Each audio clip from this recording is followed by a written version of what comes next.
Eu tenho procurado ser o mais simples possível para que nós possamos ter um entendimento real do Evangelho e daquilo que Deus tem para nós. Durante as últimas semanas, eu tenho pedido a Deus, não que antes eu não tenha feito, mas eu tenho pedido a Deus direção. Em face a novas vidas que chegam, em face às pessoas que precisam de um discipulado e aprender realmente o que é o cristianismo.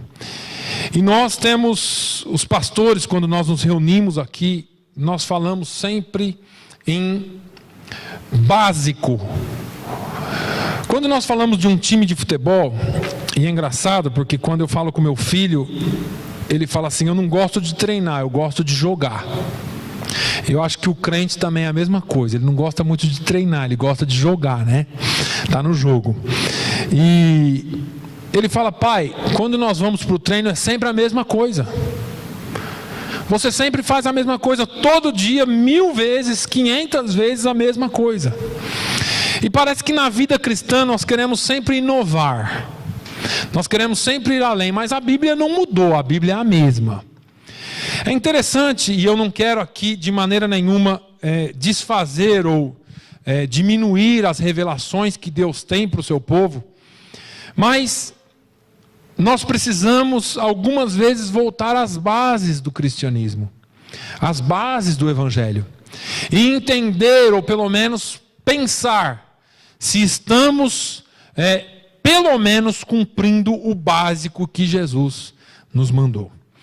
O conceito de discípulo, ele é muito abrangente, mas o conceito central de ser um discípulo é ser um seguidor, é ser um aderente da mensagem, é ser um aluno ou um aprendiz. E muitas vezes nós queremos fazer as coisas de Deus sem sermos discípulos de Jesus. De vez em quando eu uso aqui um exemplo triste de uma pessoa que eu conversei. Ele me perguntou sobre um determinado assunto, o que eu achava. E eu disse para ele: olha, eu não vou te falar o que eu acho, eu vou te falar o que a Bíblia diz. E no final da nossa conversa ele disse: eu não concordo. Eu falei: se você não concorda com a Bíblia, então não é comigo que você vai concordar. E aí fica difícil, porque como ser discípulo se você não concorda com os ensinamentos do seu mestre? Então, hoje eu gostaria de começar falando um pouquinho sobre tornando-se um discípulo. E você pode pensar: pastor, eu sou crente há 30 anos, há 40 anos, e o senhor vem falar de tornando-se um discípulo aqui, mas eu quero tocar nas bases. Eu quero que você volte um pouquinho lá atrás, então, nos seus 40 anos de evangélico, e você pense novamente naquilo que você aprendeu. Então, após Jesus ter sido crucificado e ressuscitado dentre os mortos, ele deu a todos os seus seguidores, aos seus discípulos, aos que estavam mais próximos, uma ordem inequívoca, uma ordem inerrante, uma ordem direta e não uma sugestão. Ele disse: ide por todo mundo e fazeis discípulos. Nós temos essa ordem aqui na nossa parede: go therefore and make disciples of all the nations. Vá e faça discípulos de todas as nações. Um dos registros mais claros dessa palavra está em Mateus 28, nos versículos 19 e 20, que diz: portanto, ide, fazei discípulos de todas as nações, batizando-as em nome do Pai, do Filho e do Espírito Santo, ensinando-os a guardar todas as coisas que eu vos tenho mandado, e eis que estou convosco todos os dias, até a consumação dos séculos. Amém. Eu quero que os irmãos tenham pelo menos uma boa noção do que é ser discípulo. E eu quero que os irmãos tenham uma boa noção, pelo menos, daquilo que Jesus nos mandou fazer. Geralmente eu uso fazer isso às quartas-feiras, aqui no grupo, mas não são todos vocês que podem vir às quartas-feiras. Então eu quero aproveitar o domingo, porque o Senhor tem falado no nosso coração a respeito disso. E nesses versículos, Jesus apresentou a sua ordem à igreja. Jesus deu uma ordem e uma missão para a igreja. E a ordem específica de Jesus é fazer discípulos. Jesus não mandou juntar número de pessoas. Jesus não mandou fazer membros. É claro que isso faz parte do processo administrativo de uma igreja, mas Jesus não mandou fazer isso. Jesus não falou, olha, junte grandes multidões. Não. Jesus falou, ide, portanto, e fazei discípulos. Quando nós olhamos João capítulo 6, nós vamos ver que Jesus tinha uma grande multidão que o seguia. Mas em João 6 e 65, dali em diante, parece que alguma coisa aconteceu, porque a Bíblia diz que muitos dos seus discípulos já não o seguiam mais e voltaram para trás por causa das palavras que ele falava. A despeito de Jesus ter toda essa grande multidão em volta dele, ele escolheu investir em 12 homens durante o seu ministério terreno, escolheu falar diretamente com eles de maneira clara, de maneira muito objetiva, para que eles fossem treinados no Evangelho. E eu costumo dizer aqui, pastor Carlos, que não importa quantas pessoas nós tenhamos, se nós formos bem fundamentados na palavra de Deus, nós vamos impactar não só Fall River, mas todos os Estados Unidos e o mundo. Porque eu creio que Jesus fez isso com 12 discípulos, ele pode fazer aqui também. E esse é o nosso desejo. Então, um seguidor, um discípulo, um aderente, um aluno, um aprendiz. E eu te pergunto, você pode vir à escola e pôr em prática só aquilo que você quer? Ou será que você vem à escola e aprende e tem que aprender todas as matérias e ter que fazer... pergunte para uma criança, um adolescente na idade escolar, ou quem participa de uma faculdade, quem vai para um mestrado, se você pode fazer aquilo. Bom, esse trabalho aqui eu não estou afim de fazer.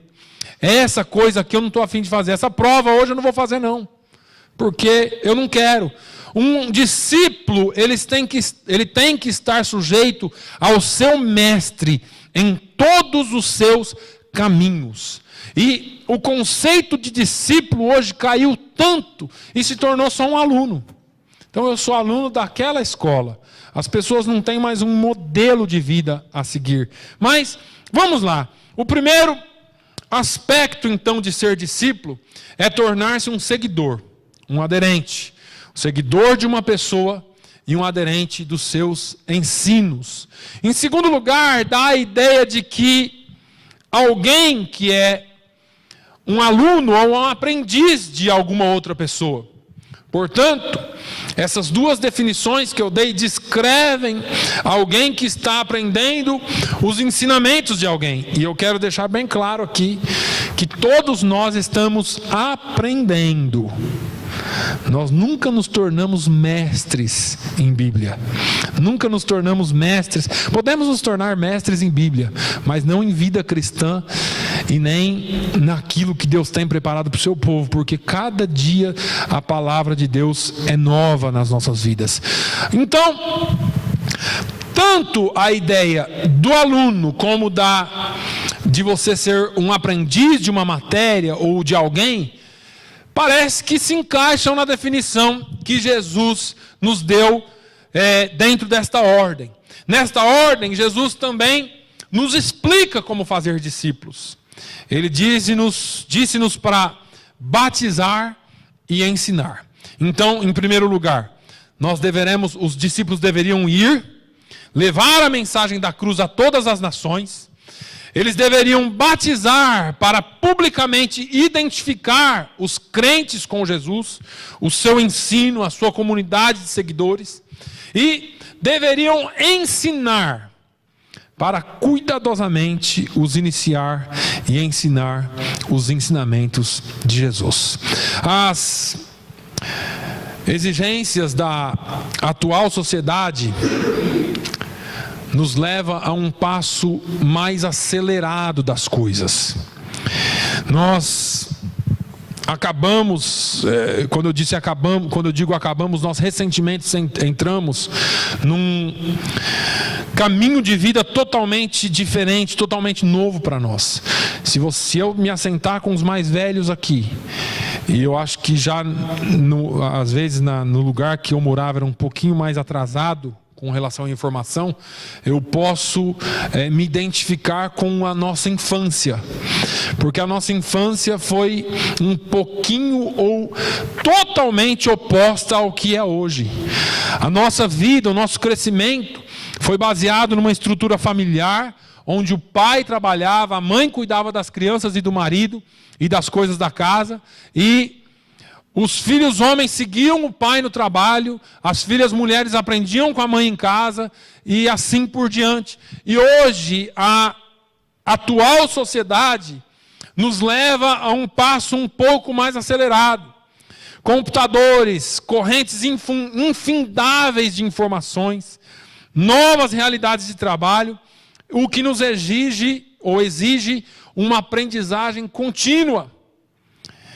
Nesse ambiente que nós vivemos, coloca-nos numa tremenda pressão sobre o nosso tempo, finanças e relacionamentos.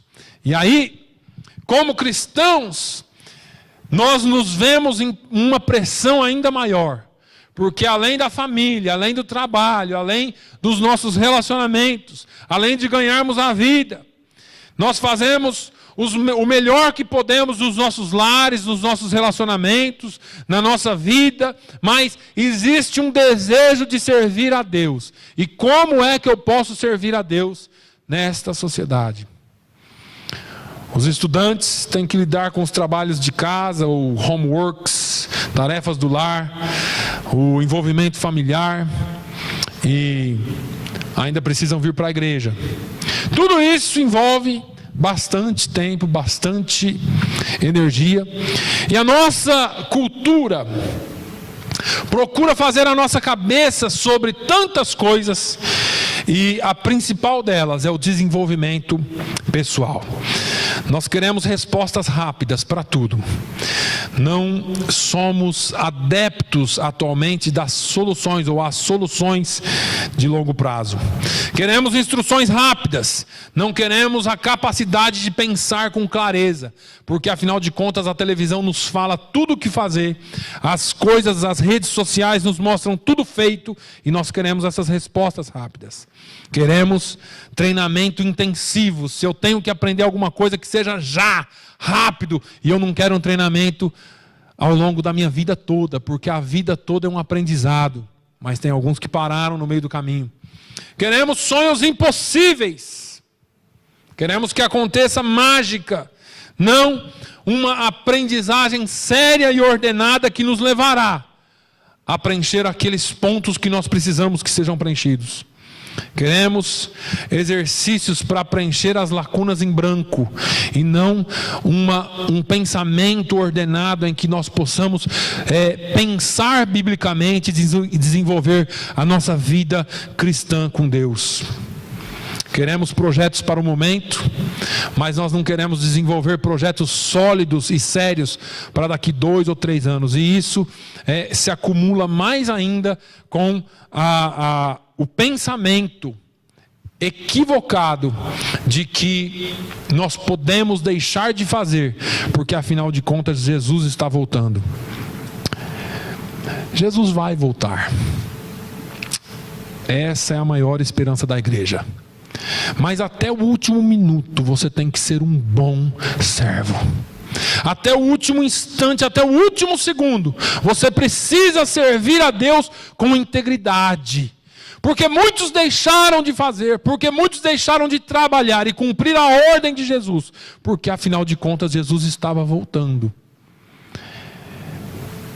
E aí essas pessoas se frustram, se decepcionam. Eu disse, acho que a semana passada, uma moça escreveu um texto dizendo que ela estava decepcionada com Jesus, porque ele prometeu que ia voltar e não voltou. Eu fico imaginando o que é que ela parou de fazer, ou no que é que ela se encostou para pensar dessa forma. Porque eu quero ouvir naquele dia: bom e fiel servo. Bom e fiel servo. Eu não quero ouvir: apartai-vos de mim, malditos, porque eu não vos conheço. Mas se você for um bom e fiel servo até quando o seu Senhor voltar, Ele vai te dar aquilo que você merece. Se queremos ser eficazes como cristãos do século 21, temos que conseguir administrar o nosso tempo para que tenhamos crescimento e desenvolvimento pessoal.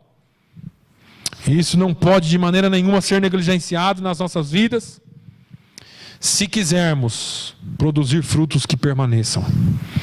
Precisamos então dar o primeiro passo. Eu quero nessa manhã, de maneira bem simples, apresentar um pouquinho da mensagem do Evangelho. Alguns de vocês já tiveram contato com isso, mas aceitar o Evangelho é o primeiro passo para se tornar um discípulo. O Evangelho significa literalmente as boas novas de Jesus. As boas novas ou as novidades que Jesus tem para nós. E antes de prosseguirmos com qualquer passo na nossa fé cristã, precisamos entender o Evangelho na sua forma mais simples. A forma como foi pregada pelos apóstolos e pelos discípulos de Jesus. A forma como foi ensinada à igreja primitiva. Em Atos 10... a Bíblia nos apresenta uma história de Pedro pregando o Evangelho. Esta é, na verdade, a primeira apresentação do Evangelho aos gentios, aos povos não judeus. E esta mensagem de Pedro neste capítulo é um excelente exemplo do Evangelho que foi pregado pelos apóstolos. A igreja primitiva referia-se ao Evangelho proclamado como querigma, palavra grega do Novo Testamento para proclamação. Portanto, antes de alguém ser batizado e integrado na igreja de Cristo, ele tinha que compreender a proclamação do Evangelho ou o querigma.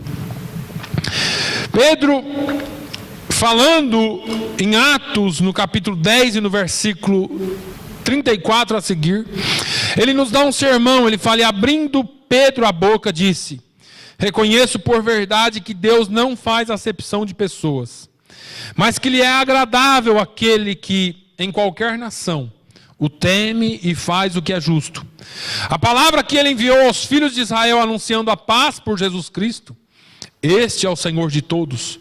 Esta palavra, vós bem sabeis, veio por toda a Judéia, começando pela Galiléia, depois do batismo que João pregou, como Deus ungiu a Jesus de Nazaré com o Espírito Santo e com virtude, o qual andou fazendo bem e curando a todos os oprimidos do diabo, porque Deus era com ele. E nós somos testemunhas de todas essas coisas que fez, tanto na terra da Judéia como em Jerusalém, ao qual mataram, pendurando num madeiro. A este ressuscitou Deus ao terceiro dia, e fez que se manifestasse, não a todo o povo, mas às testemunhas que Deus antes ordenara. A nós que comemos e bebemos juntamente com ele, depois que ressuscitou dentre os mortos, e nos mandou pregar ao povo, e testificar que ele é o que por Deus foi constituído juiz dos vivos e dos mortos. A este dão testemunho todos os profetas, de que todos os que nele creem receberão o perdão dos pecados pelo seu nome. E dizendo Pedro ainda estas palavras, caiu o Espírito Santo sobre todos os que ouviam a palavra. E os fiéis que eram da circuncisão, todos quantos tinham vindo com Pedro, maravilharam-se de que o dom do Espírito Santo se derramasse também sobre os gentios, porque os ouviam falar línguas e magnificar a Deus. Respondeu então Pedro: pode alguém porventura recusar água para que não sejam batizados estes, que também receberam como nós o Espírito Santo? E mandou que fossem batizados em nome do Senhor. Então rogaram-lhe que ficasse com ele por alguns dias. Amém? É interessante esse sermão, mas eu queria voltar um pouquinho antes, irmãos. E não se preocupem com a leitura da Bíblia, porque sem leitura da Bíblia a gente não aprende. Quando nós olhamos o que aconteceu no capítulo 10, a palavra de Deus diz que havia um certo varão chamado Cornélio, e ele era um oficial, ele era alguém que representava o governo, alguém que representava o Estado, ele era um centurião ou senhor de 100, um comandante de uma companhia de 100 homens. Para quem já foi militar aqui sabe do que eu estou falando. Ele trabalhava com pessoas, e a Bíblia diz que ele era temente a Deus, que ele ajudava alguns judeus pobres com esmolas, e que ele buscava a Deus na sua ignorância, talvez, na sua simplicidade, talvez, mas a Bíblia diz que ele era um homem temente a Deus. E ele passou por uma experiência aqui, onde um anjo lhe apareceu e lhe disse para que ele fosse ou enviassem homens a Jope e mandassem chamar a Simão, que tem por nome Pedro, ou sobrenome Pedro. E ele ainda deu um endereço, onde falou: olha, ele está na casa de um certo Simão curtidor. Então, mande os homens lá e chamem ele para que ele venha aqui. Ora, esse homem aqui, ele não era judeu. E segundo a religião judaica, um judeu não poderia se assentar com um não judeu ou com um gentil. Nem para ter comunhão e nem para comer, muito menos. E aí, os cristãos agora que haviam recebido o Evangelho de Cristo, Pedro sendo um deles, Pedro estava na casa desse Simão curtidor, e Pedro jamais se assentaria com esse povo, se não fosse por Deus. Só que quando Pedro estava lá na casa desse homem, resumindo a história, a Bíblia diz que ele subiu até o terraço da casa para orar. E enquanto ele estava ali orando, a Bíblia diz que ele passou os sentidos, ou ele perdeu o sentido, como se ele tivesse dado uma cochilada, ou uma dormida, ou talvez tivesse um mal súbito, e teve uma visão. E nessa visão havia um grande lençol branco, onde vinham animais impuros para os judeus, e uma voz que dizia: Pedro, mata os animais e come. E ele disse assim: eu não posso comer esses animais, eles são impuros para nós pela lei de Moisés. E a voz disse do céu: você não pode fazer impuro aquilo que Deus já santificou.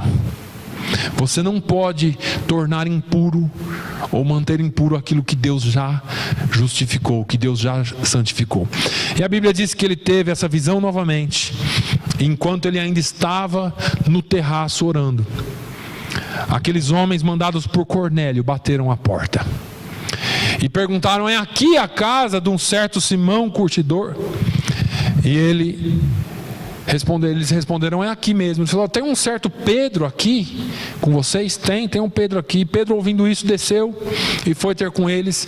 E eles então contaram o que havia acontecido e disseram: olha, meu senhor mandou que eu viesse aqui chamar você. E ele logo entendeu que era para ele ir, que aquele sonho, aquela visão estava relacionado, porque gentios impuros, judeus, e Deus mostrando para ele que não era para ele fazer impuro aquilo que Deus já havia santificado. Então ele vai para a casa de Cornélio com alguns irmãos, e chegando lá ele prega essa palavra que eu li aqui, em Romanos 10, no versículo 48, ou 34 ao 48. Agora, toda a narrativa aqui de Pedro, ou de Atos, quando Lucas escreve Atos, quando eu leio esse texto, eu vejo algumas coisas importantes que nos chamam a atenção. O conteúdo central da mensagem de Pedro é muito importante que nós atenhamos para isso, porque esse é o verdadeiro evangelho. E os irmãos que estão acostumados aqui sabem o que eu tenho falado do verdadeiro evangelho.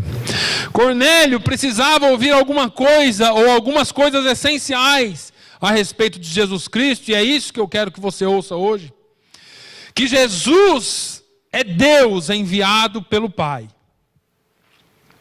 Primeiro, Pedro faz questão de dizer que Jesus foi enviado por Deus. Jesus fez o que era bom a despeito de ter sido crucificado. Os judeus o condenaram à morte pelo que ele fez de bom, mas Deus o ressuscitou ao terceiro dia. Os apóstolos o viram, comeram com ele, e ele ordenou-lhes que pregassem esta mensagem.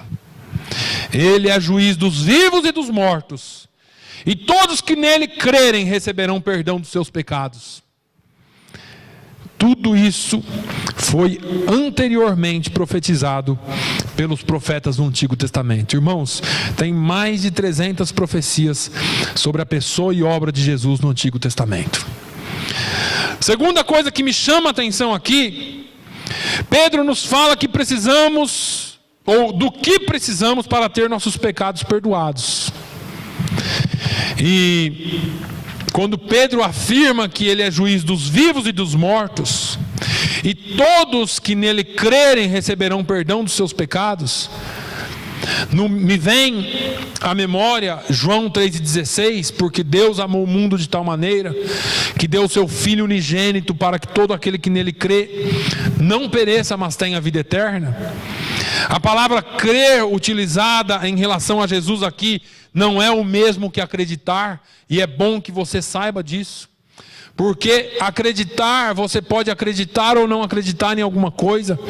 O diabo acredita em Jesus, mas ele não segue Jesus. O crer aqui significa, além de acreditar, significa receber o seu evangelho, a sua palavra, e aderir aos seus ensinos, seguir aos seus ensinamentos. João 1:2 nos fala que todos quantos o receberam, deu-lhes o poder. E nós estamos falando aqui de receber a Jesus, receber os seus ensinos. E João fala: todos quantos o receberam, foi-lhes dado o poder de serem feitos filhos de Deus. Quando nós recebemos o evangelho, não é só quando nós ouvimos. Precisamos ouvir, porque Paulo fala que a fé vem pelo ouvir, e ouvir a palavra de Deus. Mas precisamos entender que todos quantos o receberam, não é uma questão de ouvir, não é uma questão de ouvir o que o pastor fala só, ou de ouvir o que qualquer sacerdote fale. No caso do evangelho de Cristo, você precisa ouvir e você precisa receber este evangelho. Você precisa crer, porque crer em Jesus não implica só em ouvir, mas implica em transformação de vida. Não existe evangelho sem cruz. E eu falei aqui domingo passado, ou quarta-feira, se eu não me engano, falei sobre tomar a sua cruz. Não existe evangelho sem esforço, porque muita gente está pregando o evangelho sem esforço, sem disciplina, e na verdade Jesus já fez todo o sacrifício que pagou pela sua salvação na cruz do Calvário. Mas Jesus nos ensinou que no mundo teremos aflições. Jesus não pregou um evangelho de maravilha somente, mas Jesus pregou um evangelho de renúncia, um evangelho onde eu e você precisamos estar de acordo com a palavra dele se quisermos herdar a vida eterna. Não dá para continuar da forma que éramos.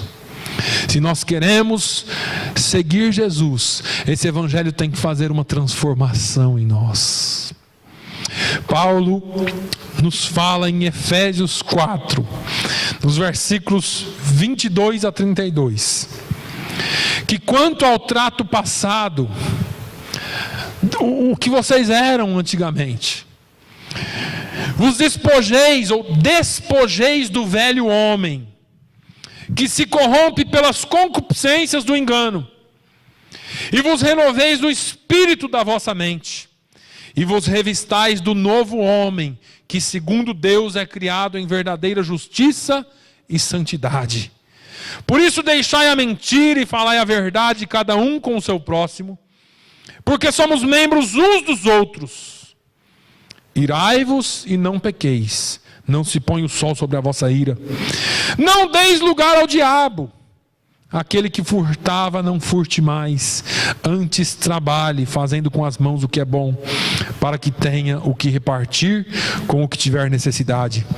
Não saia da vossa boca nenhuma palavra torpe, mas só a que for boa para promover a edificação, para que dê graça aos que a ouvem.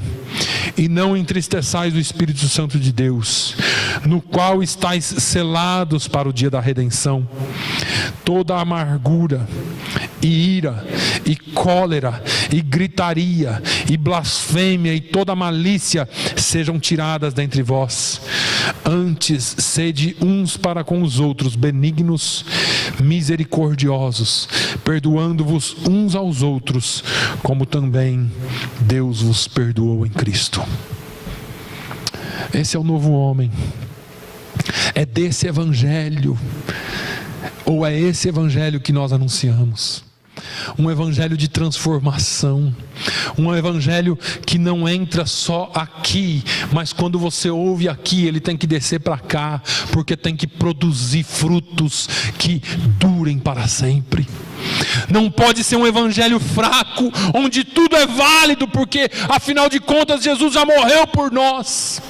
Mas tem que ser um evangelho vivido a cada dia, que as pessoas possam olhar para você e ver Cristo refletido na sua vida. Eu já disse aqui, 95% da população não lê a Bíblia. Você é a única Bíblia que eles vão ler a vida inteira. Vão olhar para a sua vida e dizer, aquele ali é um crente. Por que será? Será que é porque você veste uma roupa diferente, de cor diferente, de jeito diferente? Não só isso, mas é porque você tem o selo, a marca da promessa. Quando você passa ou quando você fala, você expressa a paz de Cristo que excede todo o entendimento. Quando você se relaciona com as pessoas têm prazer em estar com você. É duro quando a gente ouve alguém dizer assim, rapaz, aquele ali é crente. É duro de engolir, hein? Não dá para ficar perto dele. Às vezes porque só fala em igreja. Outras vezes porque não vive condizente com aquilo que prega ou com aquilo que diz pregar. O crente tem que ser temperado. A Bíblia diz que nós temos que ser temperados com sal. E Jesus diz que nós temos que ser o sal da terra. Você tem que trazer tempero, equilíbrio. E eu não estou dizendo que nós somos perfeitos, irmãos. Eu estou dizendo para você que algumas vezes nós vamos falhar. E é para isso que existe a graça de Deus. Mas Paulo fala assim, olha, continuaremos no pecado para que a graça abunde de maneira nenhuma. A graça não é licença para eu e você viver do jeito que queremos. A graça é para nos libertar do pecado, despojarmos do velho homem, vestirmos-nos do novo homem e viver uma vida abundante, com frutos que mostram quem você é. Jesus disse assim, olha, pelos frutos conhecereis a árvore.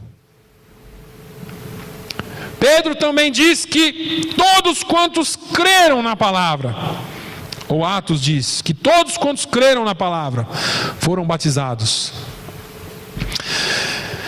E eu fico triste porque na nossa cultura atual nós comercializamos tudo, até o Evangelho. Até o Evangelho tem sido comercializado. Para que as pessoas comprem o Evangelho, nós tendemos a explicá-lo em passos simples. E muitas vezes simplificamos tanto que não damos o quadro completo. O Evangelho está tão simplificado, e eu diria pior que isso, está tão simplista, que o Evangelho hoje é esse. Não, rapaz, fique tranquilo. Não esquenta a cabeça. Vai dar tudo certo. Vai dar tudo certo.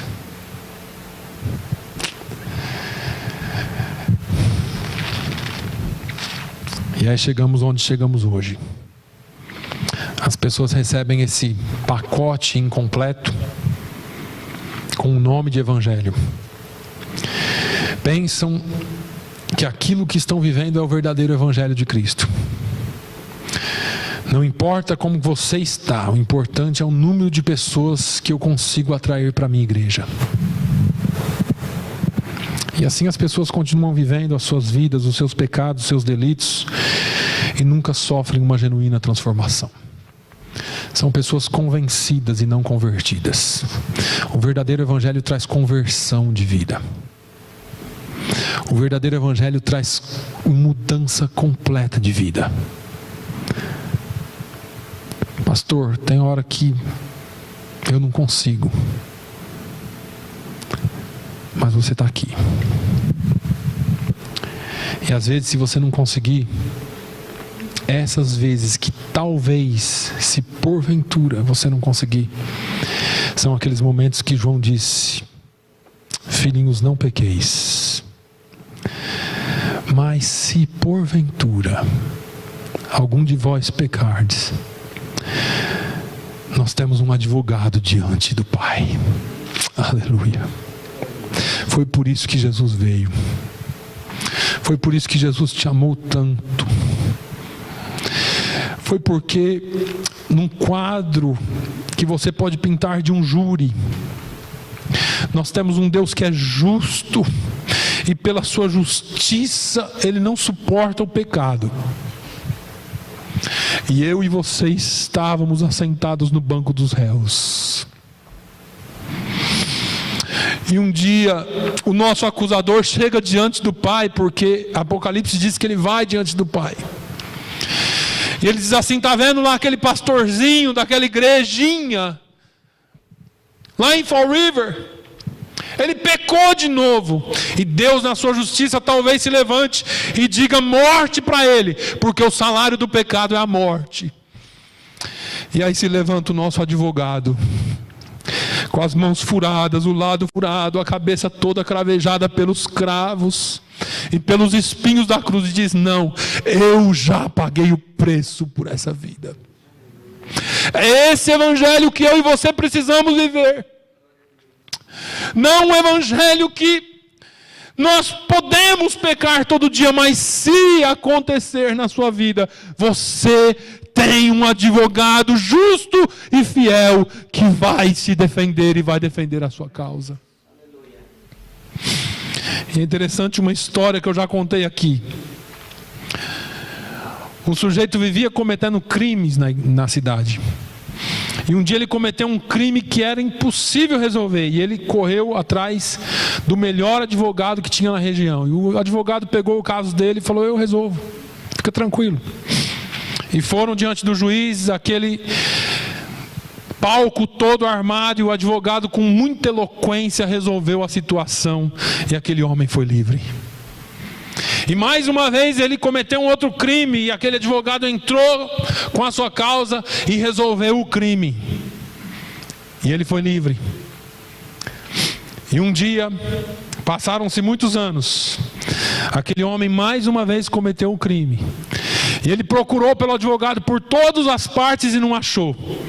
E quando ele chegou com o seu novo advogado diante daquele tribunal, aquele advogado que havia o defendido, havia prestado concurso e agora era o juiz. E aí, aquele cliente, outrora cliente, ficou tranquilo, falou: afinal de contas, ele já me resolveu os meus problemas algumas vezes. Só que agora ele não está mais na posição de advogado, agora ele está na posição de juiz. E Pedro falou que ele vai julgar vivos e mortos. Ele é juiz, ele é o justo juiz. Aproveite desse Jesus enquanto ele é o seu advogado, porque um dia, como juiz, não importa o quão bonzinho você foi, se você não passou pelas marcas da cruz, se você não passou pelo caminho da cruz, e se você não é um discípulo dele, um dia você vai ter que encará-lo como juiz, e você vai dizer assim: está tudo bem, afinal de contas, esse juiz morreu por mim. Ele diz assim: eu era o seu advogado e você me desprezou. Você não quis andar certo, agora eu sou juiz e eu vou te julgar com justiça. Pedro diz que esse evangelho puro é assim. Nós não maquiamos o evangelho, porque a Bíblia é clara. Ele é juiz. Todos quantos creram nessa palavra foram batizados. E eu estava falando aqui porque o pacote vem incompleto. O evangelho já não é mais o mesmo e você pode ficar do jeito que você quiser. Mas se nós quisermos seguir o que Jesus mandou, ide, portanto, fazei discípulo de todas as nações. E aí vem a segunda ordem: batizando-os em nome do Pai, do Filho e do Espírito Santo, e ensinando-os a guardar todas as coisas que vos tenho ensinado. Faz parte do pacote. Não dá para pegar só parte desse pacote. Você tem que pegar ele por completo. Paulo disse: assim como recebestes, anunciais. Nós não podemos pegar o evangelho e anunciar só parte dele. Não podemos cumprir só parte da ordem de Jesus. Temos que cumprir a ordem por completo. Essas pessoas que recebem esse tipo de evangelho, irmãos, elas nunca param num lugar só. Elas vão de um lugar para outro, não conseguem ser fiéis a uma igreja, porque a igreja não é uma instituição como uma empresa. E nós vamos aprender isso aqui, eu me comprometo a ensinar isso aqui, porque enquanto a igreja é vista como uma organização somente, nós não vamos a lugar nenhum, e é por isso que o evangelho está como está hoje. A igreja é família, e Jesus instituiu a sua igreja para funcionar como família e não como uma organização. Agora, essas pessoas vão de um lado para um outro. Não importa se cumprem a ordem de Jesus por completo ou não, o importante continua sendo o número de pessoas que eu tenho na minha igreja, e não a condição que elas se encontram na minha igreja. Precisamos entender que o próximo passo a ser dado após ter crido é o batismo. Nós não podemos ficar sabendo da verdade e ficarmos errados, porque todos foram batizados. Pedro não lhes negou água, uma vez que eles haviam recebido Jesus. E existe um ensinamento muito sério, e eu quero ser aqui mediano nesse sentido. Eu não quero julgar ninguém, mas tem muita gente que fala: olha, você vai ter que passar por um discipulado de 6 meses, de 3 meses, e impõe tempo. E a Bíblia diz que uma vez que eles entenderam a palavra, eles foram batizados, porque a ordem de Jesus é: ide, pregai. Aí você batiza e ensina todas as coisas que eu vos tenho ordenado. O ensinamento longo é vida inteira. Porque se eu esperar estar pronto para ser batizado, e pronto aqui não quer dizer que você tem que estar de qualquer forma, e nós vamos aprender melhor sobre batismo. Mas se eu esperar, eu ainda não estou pronto. Você fala com gente que está há 10 anos na igreja e não está pronto para ser batizado. Ou não está pronto porque não abandonou algum pecado que já era para ter abandonado, ou não está pronto porque tem medo, ou não está pronto porque não quer compromisso com a família. Porque isso aqui é uma família, e a igreja funcionando como família, nós temos que fazer parte disso. Agora, o batismo ele vai muito além disso, irmãos, e nós vamos falar mais sobre isso domingo que vem. Mas eu quero chamar a sua atenção para mais uma coisa ou mais uma característica desse sermão de Pedro. A característica, e eu creio que a principal característica do sermão de Pedro, era o centro na pessoa de Jesus. Pedro não colocou a ênfase na visão que ele teve, e muito menos na visão que Cornélio teve. Ele nem citou isso aí no seu sermão, não. E hoje em dia nós vemos pregadores e todos os títulos que você quiser dar, de pessoas que vêm e põem ênfase naquilo que ele recebe de Deus, se é que ele recebe, e os irmãos sabem da minha posição com relação a dons espirituais. Eu creio em todos. Mas nós temos que ter muito cuidado, porque as pessoas estão colocando ênfase nos dons e naquele que administra os dons, e não em Deus, ou na pessoa de Jesus. E aí você não vê mais uma pregação cristocêntrica. As pregações, elas vão de lá para cá, fala-se de tudo numa pregação, profetiza-se de tudo, revela-se de tudo, e as pessoas saem de lá e continuam fazendo aquilo que estavam fazendo. Como o Evangelho está sendo apresentado hoje na igreja? Quem é que está sendo exaltado quando um milagre acontece? Quem é exaltado quando se profetiza do púlpito? E eu não sou contra. Eu quero saber quem é que é exaltado. Eles fazem fila para adorar a Deus ou fazem fila para ouvir revelação do que vai acontecer depois de amanhã? Eu não quero aqui, irmãos, colocar em dúvida nenhuma manifestação espiritual, mas eu quero que você tenha equilíbrio e maturidade para ser crente pelo que a Bíblia diz que nós somos. Eu e você precisamos seguir a palavra de Deus. Ela não muda. O homem pode errar nas suas emoções, mas a palavra de Deus é a mesma. Ela continua para sempre, até que toda ela seja cumprida. Precisamos centralizar a nossa vida e a nossa pregação na pessoa e na obra de Jesus Cristo. Eu fico vendo os grandes evangelistas da história, e o mais recente é o Dr. Billy Graham. Eu nunca vi ele profetizando no púlpito. Eu nunca vi ele com mensagens mirabolantes. Mas ele sempre pregou um evangelho simples e verdadeiro. Olha, Jesus veio, viveu, morreu, ressuscitou para te dar vida. Se quiser essa vida, amém. Se não quiser, você vai para o inferno. É o que Pedro está falando. Ele veio, fez o que era bom, foi mandado por Deus, é o Filho de Deus, foi condenado à morte, ressuscitou ao terceiro dia, nós comemos com Ele, Ele nos mandou fazer isso aqui, e Ele vai para o céu. Só que tem uma coisa, Ele vai julgar vivos e mortos. É essa a palavra. E nós ficamos querendo criar fórmulas especiais para te explicar que você precisa de Jesus para ter vida eterna. Graças a Deus que eu quero continuar pregando o evangelho simples. Nós não podemos fugir da realidade que a Bíblia nos ensina. Nós temos que continuar pregando o evangelho simples e puro. Se você quiser ter salvação eterna, você precisa passar por Jesus pela cruz do Calvário. E você precisa entender que sem viver o que Ele mandou que nós vivêssemos, você não vai alcançar.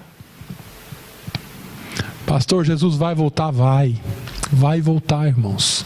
É a nossa esperança. Seja fiel a Ele, não se preocupe com isso. Seja fiel a Ele, porque você pode estar lá no campo. Ele diz que um será tirado e o outro será deixado. Você pode estar dormindo, 2 estarão numa cama, um será tirado e o outro será deixado. 2 estarão na moinha trabalhando, um será tirado. Jesus não falou de ninguém no templo, porque não era para você estar aqui o dia inteiro, 24 horas, esquecer tudo e ficar só aqui. É para você ir lá fora e através do seu testemunho, você ganhar vidas para Jesus. Através da sua vida, você ser uma bênção para essa nação. Através da sua vida, você parar de reclamar das coisas que acontecem aqui, da imigração, disso, daquilo. Todos nós temos os nossos problemas, mas pare de reclamar e comece a louvar a Ele, porque Ele vai te dar muitos motivos para continuar louvando. Amém? Jesus é a resposta para a sua vida. Feche os seus olhos. Pai, eu quero te louvar. Senhor, eu não sei como entramos aqui hoje. Eu só sei que nós entramos aqui hoje para ouvir a Tua palavra. Meu Deus, a Tua palavra é poderosa. A Tua palavra é mais penetrante do que espada alguma de 2 gumes. Ela vai na divisão da alma e do espírito, das juntas e medulas. E ela é apta para discernir aquilo que nós temos no coração, a intenção. Ela é apta para discernir as nossas motivações de estar aqui. E eu não sei qual que é a motivação que trouxe os teus filhos aqui. Eu só sei que eles chegaram aqui hoje. Pai, se algum de nós, ou se alguém entrou aqui hoje ainda sem ter a certeza da salvação, eu quero, Senhor, te pedir que o Teu Santo Espírito trabalhe muito mais do que eu. E que haja uma mudança por completo nessa vida. Que ele venha aceitar, que ela venha aceitar, a receber a Tua palavra para mudança e transformação completa.